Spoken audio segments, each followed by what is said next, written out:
भारतीय ज्ञान परंपरा केंद्र के अंतर्गत हरदेव जोशी राजकीय कन्या महाविद्यालय में हम सभी आज नवरात्रि स्थापना के उपलक्ष्य में अपनी परंपरा को समझने का प्रयास कर रहे हैं। प्रिय विद्यार्थियों, सर्वप्रथम नवरात्रि स्थापना की बहुत बहुत शुभकामनाएं। हमें यह जानना चाहिए कि हमारे पर्व जो आते हैं, हमारे त्योहार जो आते हैं, उनको हम किस प्रकार से मनाते हैं। क्या वह मनाने का तरीका सही है या गलत है। आज हम सभी यह देख रहे हैं कि पर्व त्योहार का मौसम सबसे ज्यादा तनाव का मौसम हो जा रहा है। पुलिस बल की तैनाती बढ़ाई जाती है और कई शहरों में सुरक्षा बंदोबस्त और पुख्ते किए जाते हैं। पर्व त्योहार के अवसर पर तो शांति, प्रेम, सद्भाव का ऐसा वातावरण होना चाहिए कि किसी भी प्रकार की पुलिस की जरूरत ही नहीं पड़े। लेकिन आज स्थितियां जो हम देख रहे हैं, उससे एक चिंता उभरती है। आई लव मोहम्मद इस स्लोगन के कारण बहुत सारे क्षेत्रों में तनाव है और एक संप्रदाय विशेष का आरोप है कि आई लव मोहम्मद के कारण हम पर एफआईआर दर्ज किया गया है। दूसरी तरफ जाति को लेकर के भी हंगामा है। उत्तर प्रदेश सरकार ने जातिगत रैली और एफआईआर वगैरह में जाति का उल्लेख न करने का आदेश जारी किया है। कोर्ट के निर्णय के बाद अब शिक्षा क्षेत्र में यह विचार होना चाहिए कि कोई भी पर्व त्योहार आ रहा है, वह हमें सद्गुणों की वृद्धि कैसे करे। आप सभी जानते हैं नवरात्रि स्थापना कल हो चुकी है और आज हम सभी उसको समझने का प्रयास कर रहे हैं कि नवरात्रि स्थापना का मतलब क्या होता है। 9 रात्रियों तक देवी की भिन्न भिन्न रूपों में इसमें पूजा की जाएगी और उसके बाद नवरात्रियों के बाद विजयादशमी आएगी। तो प्यारे विद्यार्थियों, हमें यह जानने का प्रयास करना है कि यह जो 9 रात्रियों तक हम इस पर्व और त्योहार को नाचने, गाने और उत्सव मनाने में व्यतीत कर देते हैं, उस पर्व को मनाने का सही तरीका क्या होना चाहिए। तो सबसे पहले आपको एक छोटी सी कहानी सुनाता हूं। उससे आपको पता चल जाएगा कि हम लोग पर्व त्योहार को जो स्वरूप आज दे रहे हैं, मनोरंजन का साधन समझ रहे हैं, वह वस्तुतः मनोरंजन का साधन नहीं है। हमारे आत्मा को आत्मशक्ति के जागरण का साधन है। राम और रावण का युद्ध चल रहा था और राम की सेना पर रावण बहुत भारी पड़ रहा था। राम जी ध्यान में उतरे और उन्होंने देखा कि दुर्गा मां की शक्ति रावण के साथ काम कर रही है। अब उन्होंने युद्ध के बीच में देवी की आराधना शुरू की और उस देवी की आराधना में वे प्रत्येक दिन कमल के फूल चढ़ाते थे। 9वें दिन ऐसा हुआ कि कमल का फूल खत्म हो गया, अंतिम दिन था। कमल का फूल खत्म हो गया और उसके कारण व्रत की सिद्धि होने में बाधा पहुंची। तब कमल का फूल कहां से लाए देवी को चढ़ाने के लिए? तो उन्हें ध्यान में आया कि हमारी मां बचपन में मुझे राजीव नयन कहती थी। राजीव मतलब कमल। उन्होंने सोचा कि कमल का फूल आज नहीं है तो मैं अपनी आंखें देवी के चरणों में चढ़ा दूंगा। ज्यों ही ऐसा सोचा उन्होंने, त्यों ही मां दुर्गा उस समय प्रकट हुई। वे अपनी आंखें निकालने के लिए और देवी के चरणों में चढ़ाने के लिए आगे बढ़े। मां दुर्गा ने उस हाथ को रोक लिया और दर्शन दिया। इसका अभिप्राय क्या है? अभिप्राय यह है प्यारे विद्यार्थियों, व्रत का अंतिम मोल चुकाते हुए न जो रोते हैं, पूर्ण काम जीवन से एकाकार वही होते हैं। आप कोई भी संकल्प कर रहे हैं, पूजा का हो, पढ़ाई का हो, कोई भी, आपको अंतिम समय तक उस संकल्प को सिद्धि में परिवर्तित करने के लिए अपना सर्वस्व दान करने हेतु तैयार होना चाहिए। फिर मां दुर्गा का आशीर्वाद उपलब्ध हुआ और आप जानते हैं राम रावण युद्ध में राम की विजय हुई। राम की उसी उपलक्ष्य में तो हम लोग विजयादशमी मनाते हैं। अब आपको यह समझना होगा कि हम लोग यहां के विद्यार्थी किस प्रकार से पर्व त्योहार को मना रहे हैं। आज के शिक्षा जगत में सबसे बड़ी जो चुनौती आई है हमारे समक्ष कि नई शिक्षा नीति, राष्ट्रीय शिक्षा नीति 2020 के लागू होने के बाद पूरे पाठ्यक्रम को परिवर्तित कर दिया गया है। पूरा पाठ्यक्रम परिवर्तित, और हर 6 महीने पर सेमेस्टर एग्जाम हो रहा है। लेकिन विद्यार्थियों की शिकायत है कि हमारे पाठ्यक्रम पूर्ण नहीं हो रहे हैं। क्लासेज लगने में व्यवधान उपस्थित हो जा रहा है। जैसे इसके पहले 1 सप्ताह शिक्षक भर्ती परीक्षा हुई और अभी पिछले 3 दिन से चतुर्थ श्रेणी कर्मचारी भर्ती परीक्षा के कारण क्लासेज प्रभावित हुई। अब इसी बीच में हमारे पर्व त्योहार भी आते हैं। इसके पहले हम लोगों ने गणेश उत्सव मनाया। गणेश उत्सव में 10 दिन तक विद्यार्थियों की संख्या क्लास में बहुत कम रही। अब यह नवरात्रि 10 दिनों तक चलेगी। अब 10 दिन तक हम इसी प्रकार से पर्व त्योहार के कारण यदि अपनी पढ़ाई को बाधित होने देंगे तो आपकी शिक्षा और सिलेबस पूर्ण नहीं होगी। तो हमें करना क्या है? हमें करना यह है कि जैसे मैंने पहले भी आपको बताया था कि गणेश अक्षर के देवता है, अक्षर की साधना होनी चाहिए उन 10 दिनों में। लेकिन हम गणेश जी की बड़ी मूर्ति बैठा दिए और उनकी मूर्ति की अगल बगल खूब गाने बजाए, डांस किए और क्लास में, कॉलेज में नहीं आए। जबकि गणेश जी किसके देवता हैं? अक्षर के देवता। उसी प्रकार से हम लोग जो नवरात्रि मनाते हैं, देवी के भिन्न भिन्न रूपों की पूजा करते हैं, उसमें विचार का बिंदु यह है कि देवी की पूजा करने वाला यह देश नारियों के प्रति, बालिकाओं के प्रति कितना संवेदनशील है। क्या यह स्थिति छुपी है आपसे कि लड़कियों के साथ दुर्व्यवहार, व्यभिचार, नारियों के साथ दोयम दर्जे का बर्ताव सब जगह होता है? तो क्यों होता है?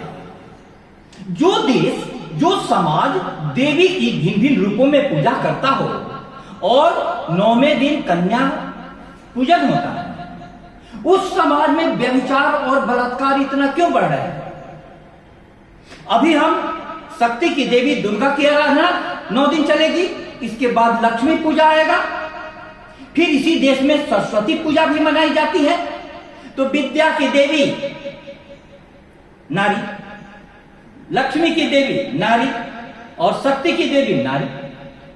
विद्या, लक्ष्मी और शक्ति की प्रतीक हमारी नारी है। तो उस नारी की स्थिति हमारे समाज में और हमारे देश में इतनी खराब क्यों है, यह विचार का विषय होना चाहिए। समझ में आ रही आपको बातें? कोई भी प्रश्न पूछिएगा, पहले आपको एक मैं अपनी कविता सुनाऊं और उस कविता से पता चलेगा कि हमारी दृष्टि लड़कियों के प्रति, बालिकाओं के प्रति कैसी है। मुबारक हो आपके घर लक्ष्मी आई है, यह बधाई है अथवा है यह व्यंग।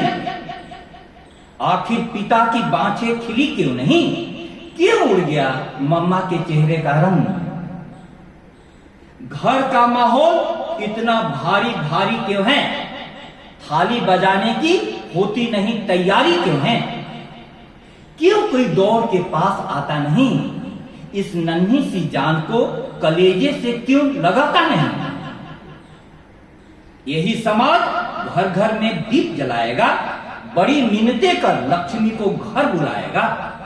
बड़े अरमान से लक्ष्मी जी मूर्तियों में सजाई जाएंगी, जिंदा रूप में आएंगी तो गर्भ में ही गिराई जाएंगी। कहीं भूल से जन्म ले ली तो तिल तिल कर जलाई जाएंगी। कभी दहेज की बलि वेदी पर तो कभी जलती चीता पर चढ़ाई जाएंगी। अंतिम दो पंक्तियां में प्रश्न है, क्या ऐसे समाज में कभी शुभ लक्ष्मी आ सकती है? अंतरतम की खुशहाली का कोई दीप जला सकती है? कैसे आएगी लक्ष्मी? मेरे प्यारे विद्यार्थियों, यदि मैं अपनी जन्म देने वाली नारी को सम्मान नहीं देता हूं, उनके प्रति समान व्यवहार नहीं करता हूं, श्रद्धा नहीं रखता हूं, तो उससे आने वाली संतानें धरती पर कभी भी शक्तिशाली नहीं हो सकती। तो मां दुर्गा शक्ति की उपासना हमारी तभी सफल होगी जब हम नारियों के प्रति, बालिकाओं के प्रति अपने दृष्टिकोण को बदलें, अपने व्यवहार को बदलें।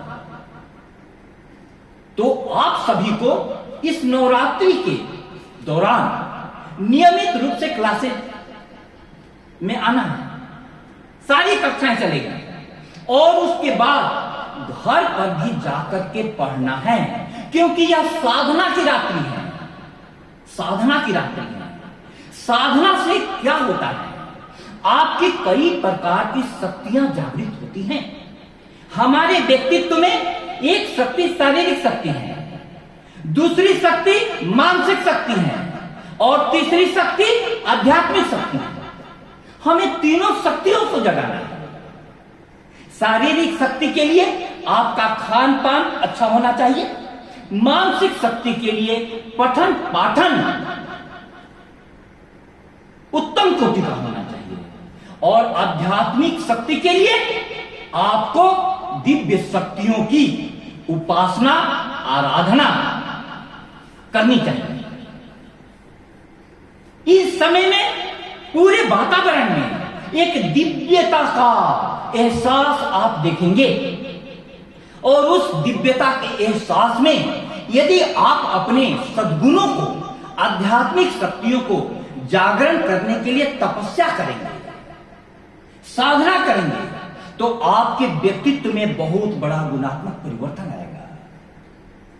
देवी की आराधना से हमारी नकारात्मक जितनी भी दशाएं हैं वे सकारात्मक हो जाती है। हमारा निराशा आशा में तब्दील हो जाता है। आप सभी देखेंगे कि जीवन के प्रायः कुछ मोड़ पर हम निराशा से घिर जाते हैं। अभी की चतुर्थ श्रेणी परीक्षा में 25 लाख विद्यार्थियों ने परीक्षा दी और सीट कितनी थी? 55,000। 25 लाख विद्यार्थी। अब यह देख करके लगता है कि इस देश को एक विशेष प्रकार की शिक्षा की व्यवस्था करनी होगी, क्योंकि सारे विद्यार्थी पढ़ने के बाद सरकारी नौकरी की चाह में हैं और सरकारी नौकरी सबको सुलभ नहीं हो सकती। तो यह ऐसा क्यों है कि हम सारी पढ़ाई करने के बाद सिर्फ सरकारी नौकरी के लिए पूरे जीवन भर दरवाजा खटखटाते रहते हैं? क्योंकि हमें अपनी क्षमता पर भरोसा नहीं है। हमने जीवन में इस शिक्षा के द्वारा कौशल का विकास नहीं किया। हमने अपनी परंपराओं में जो बड़े बड़े प्रयोग हुए हैं उसको नहीं जाना, इसलिए हम अपने बल पर कोई भी रोजगार सृजित नहीं कर पाते, किसी भी काम में कदम आगे नहीं बढ़ा पाते।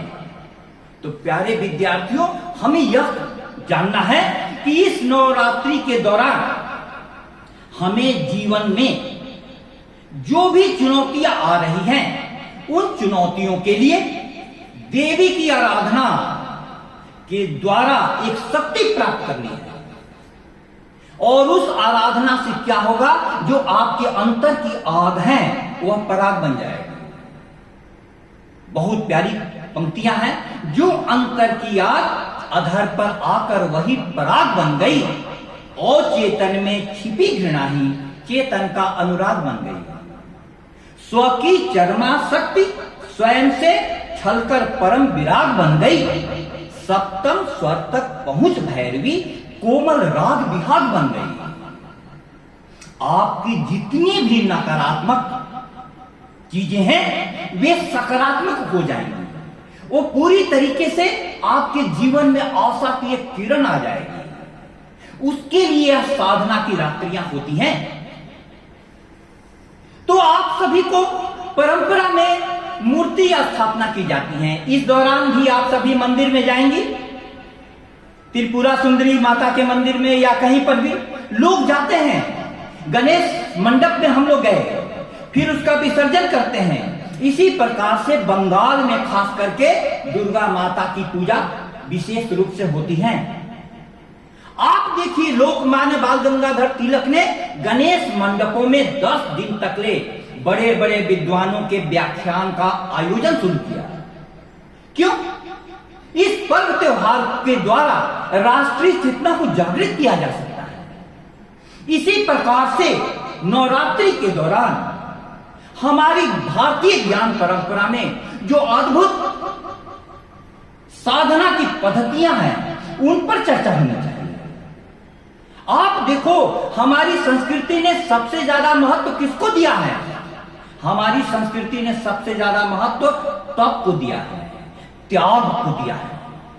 हमारी संस्कृति ज्ञान प्रधान है। भारत विश्व गुरु बना था शक्ति के कारण नहीं, धन के कारण नहीं। भारत विश्व गुरु किस कारण से बना था? ज्ञान के कारण। और ज्ञान सबसे बड़ी शक्ति है।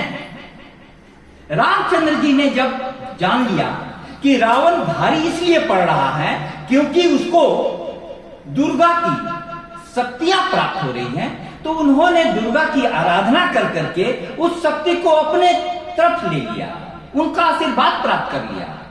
तो हमारी राम चेतना को यदि शक्ति की आराधना से दुर्गा मां का आशीर्वाद प्राप्त हो जाता है तो रावण चेतना हार जाती है। इस दौरान दुर्गा सप्तशती का पाठ चलता है। दुर्गा सप्तशती में यह देखा गया है कि मां दुर्गा अनेक प्रकार के राक्षसों का वध कर रही है। वे राक्षस कौन हैं?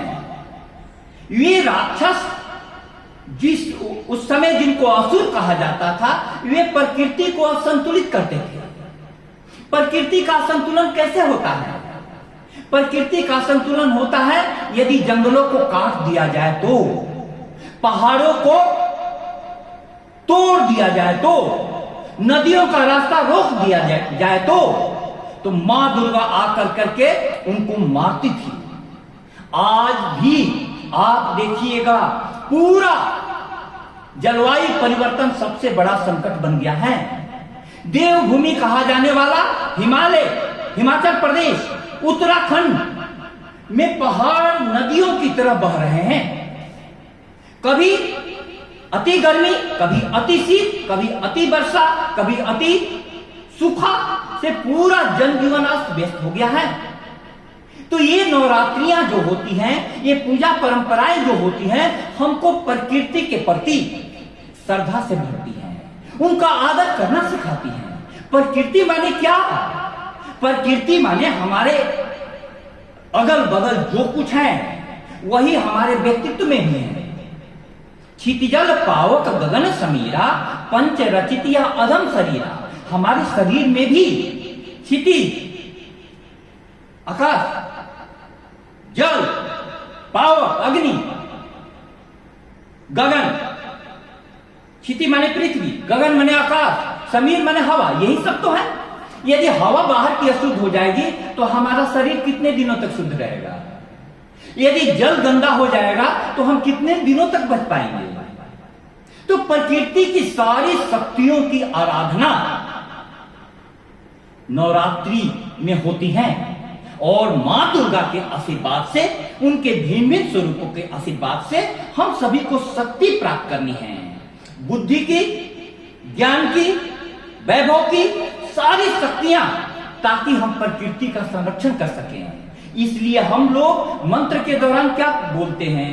या देवी सर्वभूतेषु शक्ति रूपेण संस्थिता, नमस्तस्यै नमस्तस्यै नमस्तस्यै नमो नमः। या देवी सर्वभूतेषु विद्या रूपेण संस्थिता, नमस्तस्यै नमस्तस्यै नमस्तस्यै नमो नमः।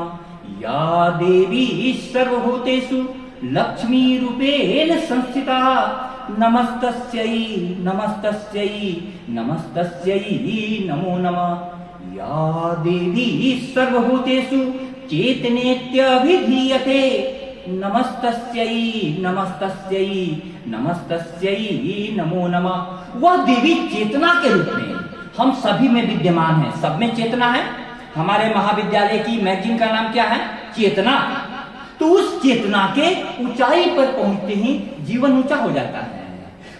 उस चेतना को यदि उपासना नहीं दी गई, आराधना नहीं दी गई और उसके साथ तपस्या नहीं की गई, तो वह चेतना गिर करके रावण चेतना बन जाती है। यह चेतना का ही पूरा जगत है। उस चेतना की शक्ति को जागृत करने के लिए नवरात्रि के दौरान हम सभी साधना करें। आपको बहुत बहुत शुभकामनाएं।